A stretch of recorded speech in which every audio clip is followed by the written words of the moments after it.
Welcome, Alexandra. So thrilled to have you back on. This is your second time with me on the podcast. And of course, we spent some time together this spring on my retreat. And thank you so much for taking the time to be here. Do I get to be officially considered a regular now on your show? Yes, I think so. Coming on twice. There's not many people who get double, get in the, more than once. So Right. yes, you can become, And I'm sure you'll be a regular after this one. that's right. That's right. And right. And the thing that's happened between my first time with you and this time with you is exactly as you said. I got to spend a week in Costa Rica with you, which was just like, I can't even think about it without tears coming to my eyes. It was seriously so magical. Well, thank you. And I'm sure when we start talking about love and self-love and body, I'd like to kind of, circle back into this, like why it's so magical to do something like that. But I want to launch right off. I have a little clip from your website I want to read as an introduction for anybody that isn't yet aware of you powerhouse.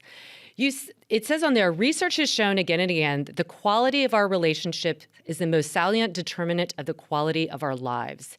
Yet few of us have received the relationship education we need to create relationships founded in curiosity, authenticity, and integrity. The research is clear. Our relationships are the biggest determinant of our happiness, yet we're never taught how to do them. So you also ask on the website, are you relationally self-aware? Mm-hmm. Can you explain what that means, why it's important, how we know if we are or aren't, and how to improve that awareness, since we know this is such a huge feature of our own happiness? Right. Right. Okay. So, relationships there's all different sorts of relationships. Obviously, I tend to spend most of my time talking about our intimate partnerships, our dating lives, our sex lives, our marriages. But of course, everything we talk about in terms of relational self-awareness shows up in our friendships, in relationships with colleagues, with our kids, with our parents, all of that. But basically, I spent my career moving between academia and research and clinical work and sort of translating all of that to the general public. And the thing that I realized was coming up again and again is the through line was basically that it all starts with us. It all starts with the relationship we have with ourselves. That becomes the foundation for our relationship with everybody else. It becomes how we tend to ourselves, how we relate to ourselves, becomes a pair of glasses through which we experience our intimate partnership. It becomes the foundation of our distortions, like all the ways in which we distort and get it wrong and misperceive and amplify and ignore, what the other person is doing. So relational self-awareness is basically a set of skills and practices and tools and a commitment again and again to looking at what gets stirred up inside of us. Because otherwise we end up getting stuck in cycles of blame, especially in our long-term intimate partnerships. It's so easy to point our finger at our partner. This would be different if you were different. I wouldn't get mad if you wouldn't do this. Or it's really easy to get lost in shame, like just blaming ourselves for all of the problems in our relationship. And so when we learn to practice relational self-awareness, we can start to widen out the lens and start to look at the dynamics, the dances, the choreography that happens in the space between ourselves and our intimate partner. And so say someone's interested in doing this, and I love that you acknowledge, like, this is not taught to us. In fact, what we're exposed to / educated about is this fantasy land, or as you reference on your website, like fairy tales. This is what we've been told, where there's no conflict, everyone gets along, even if their backgrounds were maybe not so lovely. And how does one at any age start to become self-aware enough to notice that the same kind of triggers or reactions are happening? Obviously, it's really important in an intimate relationship, but also with friendships. Like, if the common thread is that all your relationship ends a certain way, or your friendship don't progress in a certain way, that's when we start to think like maybe it is something we're doing.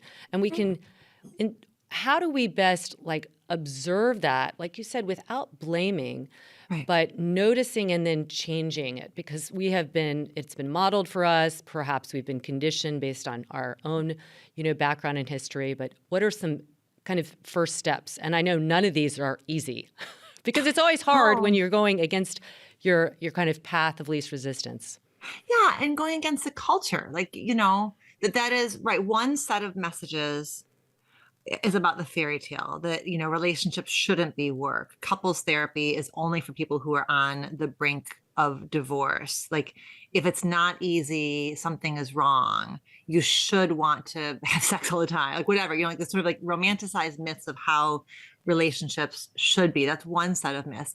And then there's like I have been struggling a lot with this lately, an interesting like subcurrent right now that I think is a side effect of social media and the fact that there's just so much relationship content out there on social media. So now it's almost like there's this secondary storyline, which is my husband is a narcissist, my ex is a narcissist, my mom is a narcissist, my dad is a narcissist. They're all narcissists. Like there's just sort of this like opposite thing happening now where everyone is diagnosing, everyone in their lives with narcissism, with emotional unavailability, all of this kind of stuff. So I think there's a way that we like crave simplicity. Like we want relationships to be simple. We want the formula. We want the like 3 steps to, and that's just not, relationships aren't going to cooperate with that kind of framing. But what we can do is condition ourselves, train ourselves, like become more curious. And I think it can be kind of a rude awakening, right? If we're going to start to dismantle the romanticized myths, if we're going to start to say, maybe it's not that everybody's a narcissist, maybe there's a part that I play in this, we have to do it kind of bit by bit. And we have to do it with really thoughtful attention to where this all starts, which is in our homes growing up when we're little. And it's not about blaming parents, because our parents, I mean, the vast, vast, vast majority of parents, of attachment figures, of caregivers, raise their little people to the degree of their own healing and with the amount of awareness that they have at the time that they're doing it. So it's not going to be another one of these things where we say, I can't have a healthy marriage because of what happened to me in my childhood. It can't be like, we're not going to offload it there, but we are going to look to the past to understand the role we played in our family, the patterns that we observed in our family growing up. So that's really the heart of relational self-awareness, is understanding that we are shaped by those early experiences. We quite literally come to know who we are, like the self, our very self is formed like in that crucible of our, what I call like the original love classroom, like the family system that we grew up in. And so that's where we have to look, because the research has also shown that our adult intimate relationships play out an awful lot like our childhood attachment, because we attach to the big people in our home growing up. And then the way that we attach to an intimate partner looks an awful lot like those early attachment patterns, in terms of how stirred we get, how much we, co-regulate, like sort of feed off of the energy. And so the past is going to sneak up on us. And I think especially for very high achieving people, if they, this is like sort of my prototype of client or student, is like high achieving person who just kind of hunkered down, got through it all, figured out what ladder they were going to climb, and then ends up having their booties kicked in their love lives, because achievement and success at work or in academia does not guarantee you achievement and success in your love life. It's a radically different set of skills, quite frankly. So that's oftentimes like the reckoning or the crashing down, where somebody is like, all right, enough of this. Let me just, start to take a look in the rearview mirror, understand where I came from, and understand how to start to shift. Okay, before we go into maybe some questions one could ask oneself, I love that you brought up social media and that you brought up research, because I too, see a lot of people giving movement advice Mm, who are also trying to cookie cutter it down into like, here's 30 seconds. And I can imagine it must be a little disheartening and concerning for you to see people who aren't doing the same amount of work. I mean, it says here that you are the woman on a bridge making it your mission to ensure that research and clinical wisdom travels to this ivory tower into the hands and hearts of people who are craving healthy relationships. Clinical wisdom is a big part of that because mhm. it's the ability to look through that more academic mind, or that you're not just going with what you know or what someone's told you or read in a magazine. And I'm not saying everybody's doing that, but it is Right. really important for people who are listening that you do seek out the professionals who are actually studying this and have studied uh, relationships and personal growth and psychology. So can you talk a little bit about how you bring in the clinical wisdom and how it informs what you offer to people? Mhm. Yeah, I don't I think that what I would want someone to know is that if you have found yourself a set of folks to follow on Instagram, for example, where you're getting these like kind of daily bits, I think just I would want somebody to use that to supplement, like as a little supplement or a daily dose or a micro dose or an idea to chew on, that supplements either a longer term therapy relationship or a longer term practice that has to do with journaling and self reflection or working in community with others in deeper, more ongoing conversations because of that sort of cookie cutter. I mean, and you and I are similar in this way, kind of trying to figure out how do we export things that are high quality while honoring that there's so much more complexity. It is I think it's sort of the blessing and the curse of social media. Yeah, it is, because people are only going to listen for, a very short amount of time, and it's hard to convey, like you said, the many, many layers that are Yeah. involved in relationships and in movement and the body. Yeah. Yeah. And those little doses and reminders and adjustments and tweaks are really important. So I think that would be the first thing is for somebody. I would never want someone to think their whole healing journey can come from just an Instagram feed. And that it's lifelong, right?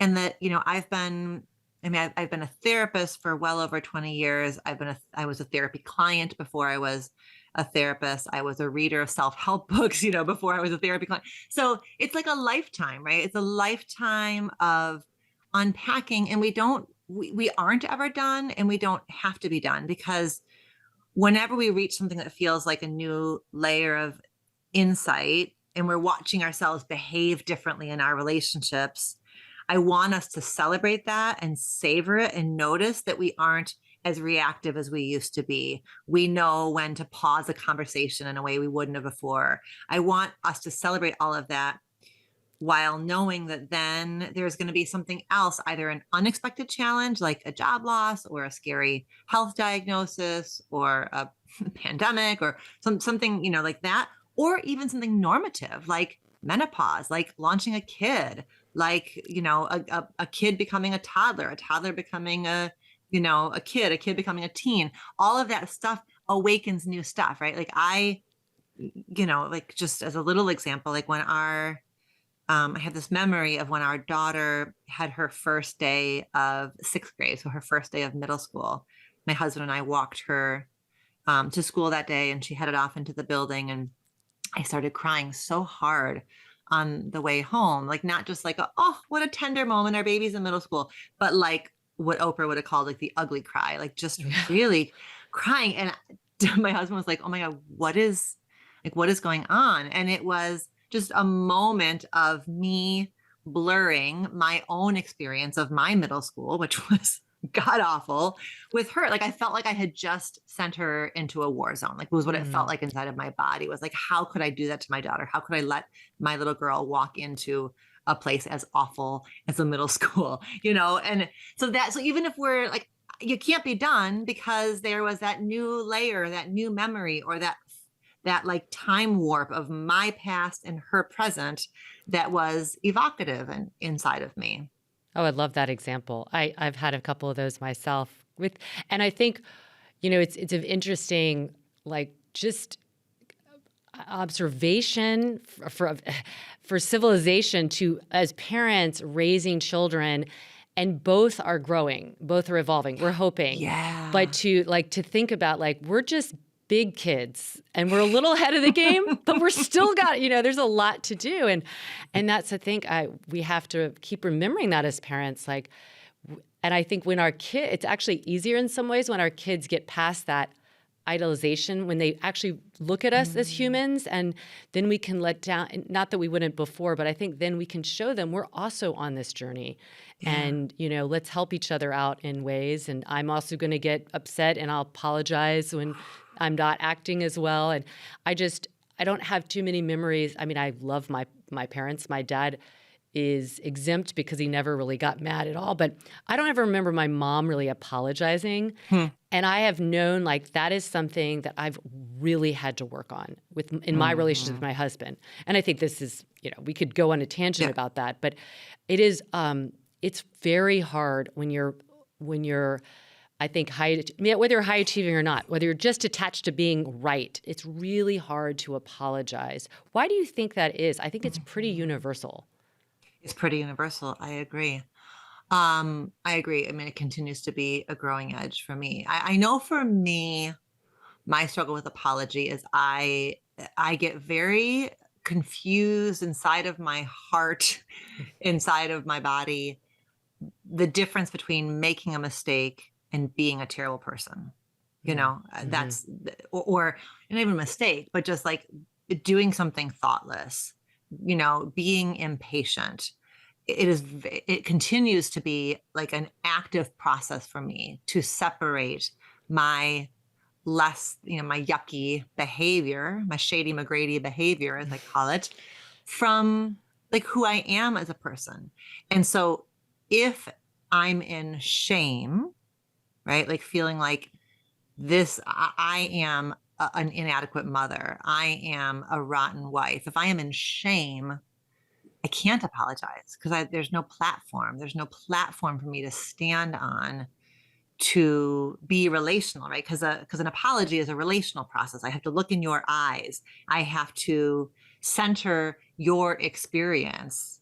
I can't do any of that if I'm in that like kind of like shame becomes like a cocoon. Like I know that when I am in shame, it's almost like it's like Charlie Brown's teacher. Like the other person's voice starts to sound, like want want want want because it's all shame is all about me, about my story, about me. So there's no space then for apology. So I have learned like kicking and screaming and like practicing it again and again to step away, to tend to myself, right? Like I have to regulate myself, find my platform of like worthiness in order to make the repair, offer the apology, because the apology is relational. Right? Otherwise, I mean, any apology that's offered from shame is like basically a burden to the other person. It's like, you have to forgive me to save me from myself, right? That's the other, it's like either I'm a narcissist, I can't apologize because, I'm like hunkered down and I'm sure that I'm right. And I'm making all these excuses that sometimes blocks apology. But then oftentimes that shame will block an apology. And then we're at risk of offloading it and saying like, you have to forgive me because otherwise I am stuck in this, shame Yeah. spiral. And that's not fair. That's again, No, and I think that there's kind of a middle ground that I often find myself in, which I don't really feel shame, and I don't feel like I'm totally right, but I feel like a little justified in maybe something I said, and it was the intention behind it was good. I had like an argument last week with my husband, and he basically told me what I said was hurting his feelings, mhm, but I'm thinking like my intention was not to do that. I was to help him in a situation. And after I thought about it a little bit, I was like, it doesn't really matter what my intention was. What matters is that he felt this way. And his being hurt by what I said is way more important that I mend that than even if I feel really strongly like my intention was actually pretty good, was to be helpful, So it's a it's so constant. Yeah. yes. Well, that whole intent versus impact, that is Mm, just And doctors John and Julie Gottman, who are like the sort of preeminent, they are the preeminent marital researchers, and they've done research on, intent versus impact. And, this cool study where it was like, it, I can't speak to the details of the study enough, but basically the takeaway from the study was it literally actually does not matter what your intention was. Like that, it can matter in an esoteric sort of big, but in a relational sense, it for exactly the reason that you're saying, like if your husband focuses on your intent, he has to then invalidate his own hurt. And who does that serve?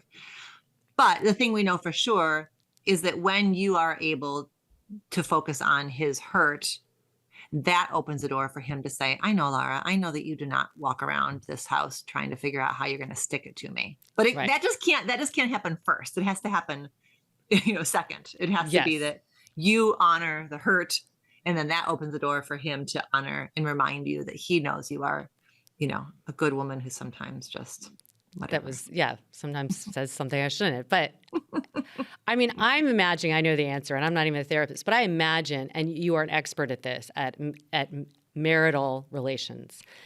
Is there any other relation that is as significantly impactful to our growing as individuals and understanding ourselves as being in a marriage? I'm thinking parent-child, but there's just that generation and all those other gaps. Is there anything else? I mean, is that why working in marital counseling must be both exhilarating and exhausting because it's so complex?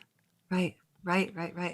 There's I mean, I think you're really right that the parent-child relationship is hugely formative, and the parent-adult-child relationship is really significant. But oftentimes we don't have the same kind of like structures in place to do that work to kind of heal the relationship, as adults with our own parents. So in that way, right, a marriage, an intimate partnership it's just so all encompassing as well, right? It has all the elements of having to navigate domestic life, which is on the surface about, putting away groceries, but underneath about gender and power and recognition and validation and, family of origin wounds and So it's just, yes, I think that you're exactly right. That like in a marriage, there are just so many touch points, so many opportunities to be like, why the hell am I reacting the way I'm reacting? And what is it about this moment that has me so triggered? So in that way, it's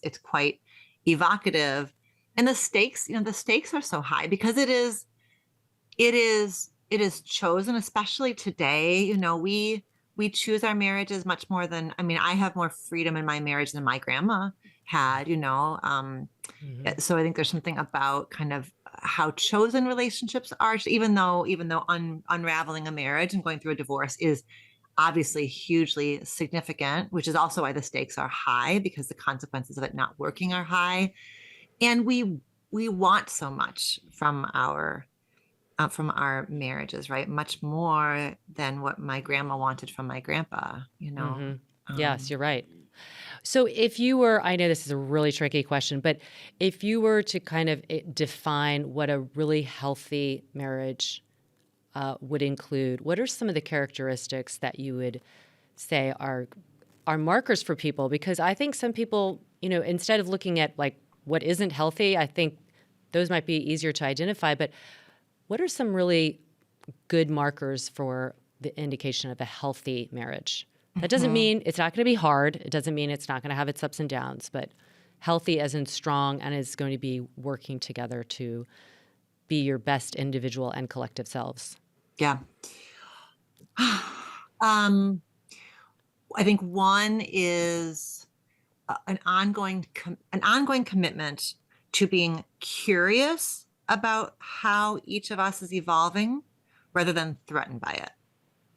It's a hard one, but that's a big one because a marriage is dynamic because the two people in it are dynamic. So then as my husband changes, I've got a choice. I can either be like, well, that's not how you used to be, or I can be like, oh, wow, that's not how you used to be. What's going on? How do I get to know it? What's the story I make up in my own head about it? What scares me about it? What intrigues me about it? So growth, being able to be curious about growth is a really big one. I love that. It's huge because you hear about all the time. Like, I see this all the time. Like, people get into yoga and they maybe go into a teacher training, and all this Oh, stuff happens. And then I just know enough of them, not everybody, of course, but just a percentage end up getting divorced. And it's not like getting into yoga got them divorced, yeah. but it's the fact that they were growing and changing and being curious and evolving, and their partner wasn't. And they're either Or their what partner was, sorry, or or their resi- partner was threatened. threatened, exactly, because it's like, here's this new person, and instead of being like, wow, this person's really happy, but happier in a different way, or passionate in a different way, or changing priorities, or whatever it is. Yes, threatened. Yeah, Mhm. it's very interesting. So I think it's true. Like, individually, we have to always be curious to grow, and then support our partner on that, and not be threatened by it. One last Listen, thing. Oh yeah, go ahead. I have compassion like as deep as the ocean for what it must feel like. I'm painting a picture now of a man whose wife has been whatever, perhaps home raising kids for a number of years. Now she finds Lara. Now she's, on this path. And so I can imagine these tender as hell stories inside of him, which is as she gets stronger, as she gets bolder, as she takes on leadership roles she hasn't had since before we had babies, am I going to be enough for her? That's the heart of it. Is Yeah. inside of his heart is a deep fear that brings tears to my eyes Mm-hmm. about she is going to leave me. If she doesn't need me the way she used to, if she starts to judge my body in a way she used to not, like, who am I? If she is strong and vibrant, who am I to her? And am I going to lose her? And that, especially for a man, to sit in that vulnerability, to even imagine it, right? When we have not, we train, I mean, by the time boys are 3, we touch our boys less and we talk to our boys less by the time they're 3 years old. And so then we wonder why they grow up and become quote unquote emotionally unavailable men, or men who define themselves through their work or their paycheck. Like, of course they do, because that's how we raise them to be. So can that moment of what feels like a threat, I'm threatened by my wife's, changing physique, vibrant nature, can that threat, can they have support to touch the core of, I'm afraid she's going to leave me. I'm not enough for her. And can that get verbalized, and and then the whole thing changes. But if all Yes. he does is cross his arms and say, here you go again, another yoga, another this, da, da, da, then of course it's going to erode Oh, everything between them. of course. And that always, on the flip side of that, I feel not good for those couples, but it always makes me that much more grateful for my husband, who has witnessed me change so many times, and been my biggest cheerleader. Not like, oh, you can't do that. You can't go to Costa. Just Yeah, been like, I mean, the only time he said, I don't think that's a good idea, was when it really was going to somehow impact our plans or our family sure. time. But he is, yeah, it does make me feel I need to make sure he always knows how grateful I am for that, because it is for men and women. But you're right, because of the conditioning men have gone through, to be in that vulnerable space and be able to say, "Look at you fly," and I'm so, you know what I mean? Oh, Mhm. so wonderful. Mhm. And I trust that I am enough as I am, that you're going to keep on loving me, that you're going to fly and you're going to come home to me, because I know who I am as the man in your life, or the person in your life. Yes, for sure, for sure, for sure. Yeah. Oh, Yeah, yeah. Yeah. so can you also talk about relationship superpowers? I'm sure you've described some of them, but when you talk about that on your website and you have a little quiz, everybody's got to check it out. It'll be in the show notes. What are some examples of these relationship superpowers? Okay, this is a brand new quiz that we have just launched. So Oh, look at that. Oh, yeah, yeah, yeah, perfect. yeah, I didn't yeah. even know that. Uh-huh. It is. It's a brand. Yeah, it's been really fun to kind of develop. It goes along with the question that you were saying before about, like, okay, what are the qualities of a healthy relationship? I think so often we are in touch with what we're struggling with, or what isn't going well, the places we get stuck. So we really wanted to create a quiz that was about helping people, like, honor and celebrate what they are doing in amazing ways, what are strengths, because oftentimes our strengths are invisible to us, so the quiz starts, you answer some questions and you get your relationship superpower, and then you get invited to also identify your relationship growing edge, and then there's some resources that become available to you. But it is about, for some people, their relationship superpower is that they live really naturally and easily in their bodies, and that means that they are that touch and physical intimacy and erotic intimacy is really seamless for them. And that, my gosh, is worthy of celebration and honoring. For some people, it's their superpower is the capacity to stay calm when their partner gets ruffled, to kind of not take the bait and get really stormy and panicky along with their partner. That's a beautiful quality Beautiful. to have, to be able to hold center, in a relationship. So that's what it's a brand new Oh, I quiz, and love I'm it. glad we're talking about it, because I do think I would love for people to take it and to give us feedback and kind of see I would love to know kind of what thoughts come up for people as they have a little bit of time to reflect on and like kind of put their hand on their heart and be like, look at me, like this is something I'm doing really well in my relationships. And I love that because I feel like you said, sometimes we don't acknowledge our strengths, but our strengths, if we actually capitalize them, they're much easier to like amplify because they're Mm, already something that is either intuitive or natural or whatever, and they should be celebrated. I think we all know we always have things to work on, but isn't it also great to celebrate what we're doing really well? So yes. wonderful. Everyone check Yes. that out.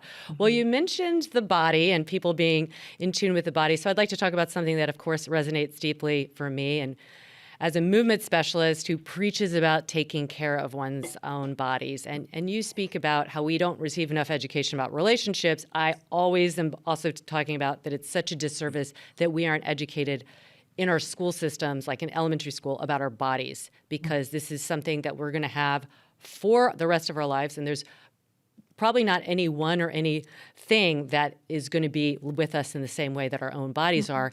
And yet it's a mystery. It's a mystery for a lot of us. And there might be shame involved. There might be just like strangeness or just a disconnect.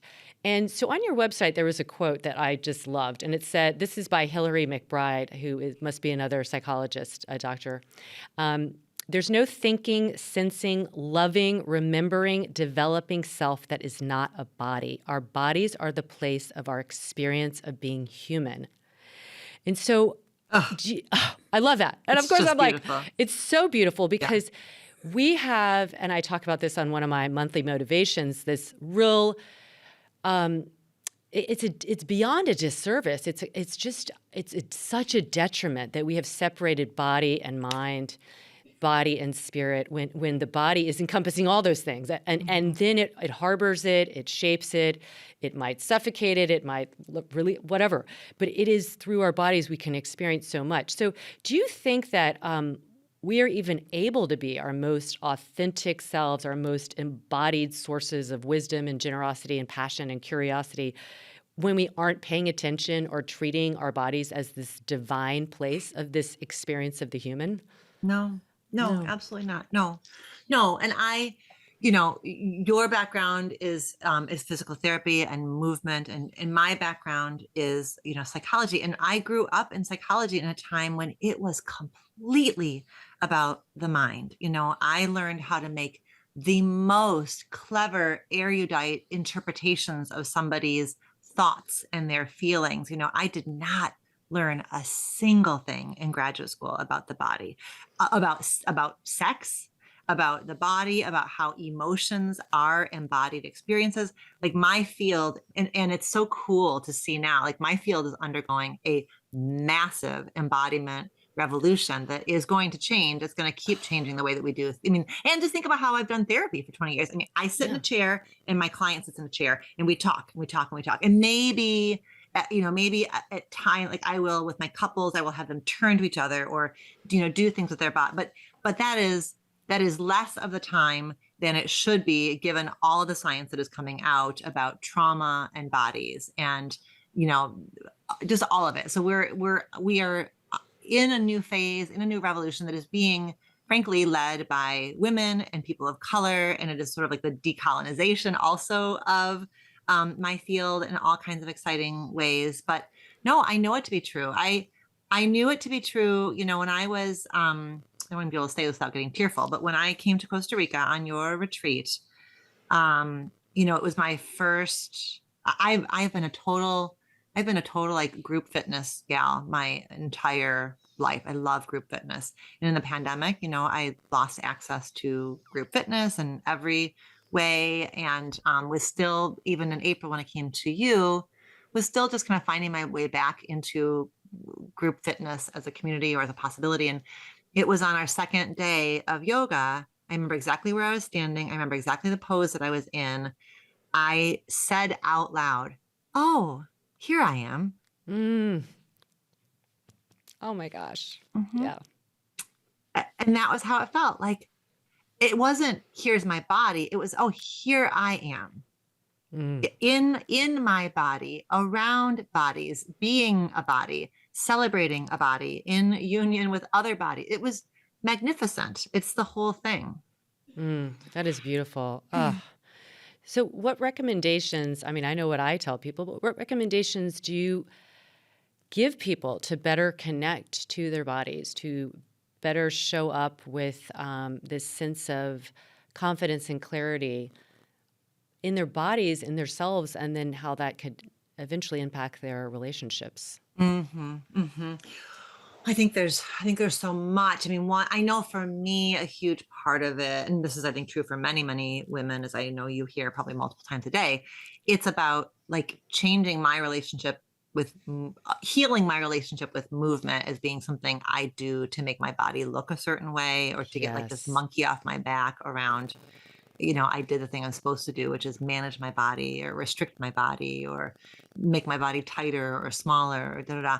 And to just see movement and exercise and fitness as vital as anything else that I do. I know that's a really big one. That's a really big That's huge. shift. I think that so many people, even in the younger generation, so it's not just like we're kind of overcoming it now from our generation, but it is this sense that our bodies are something we have to fix or make better or look better. And instead of thinking it as this fluid shape that don't we want to feel a part of, and like you said, oh, here I am, like feeling it without judging it, without picking it apart. And of course, the messaging, I'm sure there's some science behind this, but the messaging, just like there's how many episodes of violence you see on TV by the time you're whatever age, Mm, the amount of times we see something where somebody's trying to fix their body, lose weight, look this way, has got to be just, I mean, right, saturating our poor nervous system. right. And do you think for people, it's just a matter of starting to reframe it like moving my Hmm. body is healing myself? Yeah, And I that's, like that. yeah, Hmm. Hmm. Right. I move my body because I am my body. Like this is what it means to live in a body. This is how I celebrate being in a body. And yeah, making the connections. I think like when like having that felt sense of when I have moved my body, I feel clearer. I feel more patient. Like making that connection and like landing it, like knowing how the body feels if it hasn't been moved in several days, and like landing that feeling and contrasting with the feeling of when I am engaged in a really regular practice like that. No, I think I think it starts with noticing. noticing.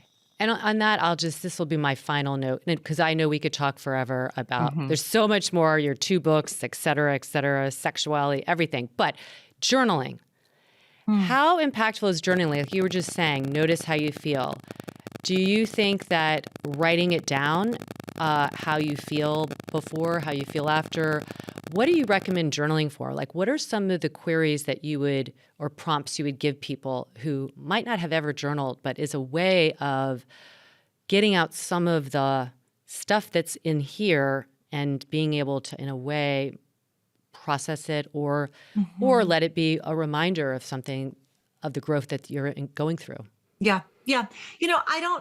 I don't feel particularly dogmatic about journaling. I know there have been Mhm. chapters in my life where it has been an absolute lifeline for me, and chapters in my life where it has been a bit more in the back seat. I think we're living in a cool time where there's so many different ways to journal. Like very often on my Instagram feed, my post will contain some, I call them like RSA questions, like relational self-awareness questions. And any of those can be used as a journal prompt. So I know that I know I offer them. I know lots of people offer them. But I did an interview for my podcast with a woman named Alex L, who is her new book is called How We Heal, and she's a huge. I mean, her whole work is around healing through journaling. So this is a real centerpiece for her. So it's interesting to hear her take on journaling. And she teaches people how to heal through journaling. But she shared something that I had never thought of in this way, which is she's now talking a lot about talk journaling. So she has people go for a walk and start like a voice memo on their phone and just talk something through to their phone, which is a lovely way. I think sometimes it's the writing. The writing maybe like brings back painful memories from high school, or Yeah. it feels unsafe. Like, I don't know who's going to look at this, or it feels laborious. So I want people to have permission to have, sometimes people like to have a locked file on their computer. Like there are apps that you can use that are sort of locked in private, where you can type instead of write, or this idea of talk journaling, where you're just talking into your, making a voice memo Voice for yourself, memo. and maybe you come back to it later. So I think that's really permission giving. So I think that's the biggest thing. It's just permission giving rather than prescriptive. And I like how you said, like, there are going to be times where it might be more, I'm the same way. I'm not a journaler per se, but there's times where it has really benefited me when I was processing something, especially when my kids were little and, I was having some kind of moment, and I just like to write it down. And in a way, it's very interesting to read it back, because I don't even, I can remember it viscerally, but I can't relate to the things that I wrote. And sometimes that's going to be beneficial as well, because you can see how your own growth happens. That's right. That's right. Mm-hmm. All right. Speaking of your podcast, can you just tell everybody where they can find all of the jewels that you offer, your website, your podcast, Instagram, et cetera? Mm-hmm. Well, the easiest, the sort of hub is dralexandrasolomon.com. So on the website, you will find a blog. There's probably well over 100 articles at this point, relationship articles. It's a searchable blog by topic. You can find links there to social media. Instagram is dr.alexandra.solomon. And you can also find the podcast on the website, or the podcast through reimagininglove.com.